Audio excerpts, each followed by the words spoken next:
কবরে আযাব হয়। যদি আপনারা বুঝতে চান, প্রমাণ চান, যাদের আব্বা মারা গেছে, যাদের মা মারা গেছে, বাড়ি যাবেন, বাড়ি যাইয়া কবরের পাশে একটা গরু বানবেন, একটা ছাগল বানবেন, বাদিয়া ভালো খাবার দিবেন, বাদিয়া খাবার দিয়ে আড়ালে দাঁড়ায় থাকবেন। দেখবেন ওই পশুটা ছুটাছুটি করবে, ওই পশুটা চোখ দিয়ে পানি দর দর করে ছেড়ে দিবে, ওই পশুটা দড়ি ছিঁড়াছিঁড়ি করবে।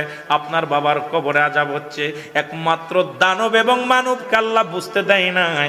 কবরের শিক্ষার যদি দুনিয়ার মানুষ জানতো, শুনতো, এই দুনিয়ার জিন্দেগির মানুষগুলো হাট পেল করে মারা যেত। মুসলমান শুনে নাও, এই জন্য এই জিন্দেগি কার জন্য তুমি অন্যায় অপরাধ করো, কার জন্য তুমি অন্যায় জুলুম করো, কার জন্য কেউ তোমার নয়, কেউ তোমার নয়। আমার ভাইরা, আমার বন্ধুরা, আমি আপনাদের কাছে করজোড়ে একটা দাবি করে যাই, এই দুনিয়ার সম্পদ খাবে লোকে, তোমার বডি খাবে পোকে। আমি পিরাইটা ওয়াজের মধ্যে বলি, সম্পদ রেখে গেলাম, এটা খাবে ছেলে মেয়ে, এটা খাবে প্রতিবেশী, এটা খাবে রাষ্ট্র, কিন্তু আপনি আমল যদি না করে যান, আপনার দেহটা খাবে পোকে। এই দুনিয়ার সম্পদ খাবে লোকে, তোমার দেহটা খাবে পোকে। এই দেহটা যেন পোকে না খাইতে পারে রে মুসলমান, এমন বডি করো যেন তোমার কবরের